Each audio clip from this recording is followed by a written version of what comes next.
Sai Krishna missing case చుట్టూ జరుగుతున్నటువంటి చర్చను చూస్తే నిజంగా అసలు డైజెస్ట్ కానీ, అసలు కంట్రోల్ చేసుకోలేనంత ఫ్రస్ట్రేషన్.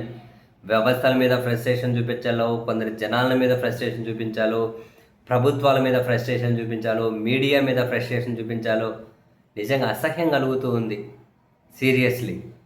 ఎందుకంటే ఇప్పుడు సాయి కృష్ణ మిస్సింగ్‌ని కడుపుకు అన్నం తినే ఎవ్వడైనా కూడా ఖండించాలి. అసలు ఆయన ఏమంటారు, మిస్సింగ్‌ని ప్రభుత్వాన్ని, పాలకపక్షాన్ని, పోలీసులను, వ్యవస్థలను అందరినీ ఖచ్చితంగా ప్రశ్నించాలి. ఆయన మీద ఏం కేసులున్నాయి? ఆయన రౌడీ షీటరా? కాదా? ఇంకో కేసుందా?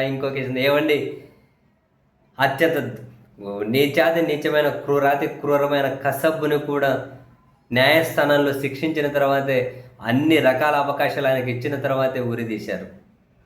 అన్ని రకాల అవకాశాలు ఇచ్చిన తర్వాతే ఉరిదీశారు. కానీ ఇక్కడ సాయి కృష్ణ ఏమైంది? అసలు ఏమైండు?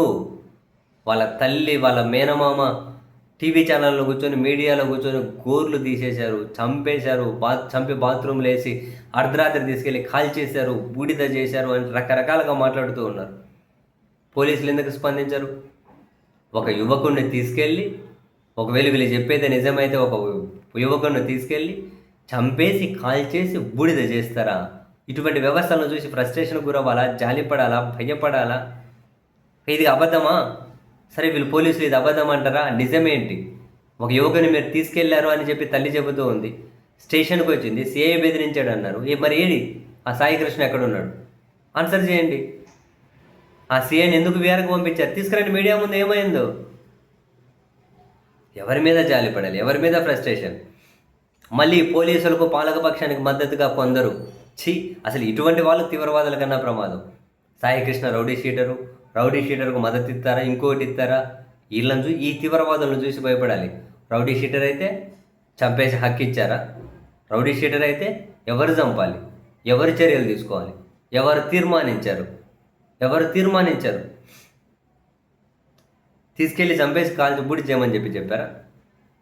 ఆ కుటుంబ సభ్యులు చెప్పే మాటలు నిజమైతే, అబద్ధమైన సాయి కృష్ణ ఎక్కడున్నాడో చూపెట్టండి. పోలీసులు సమాధానం చెప్పండి.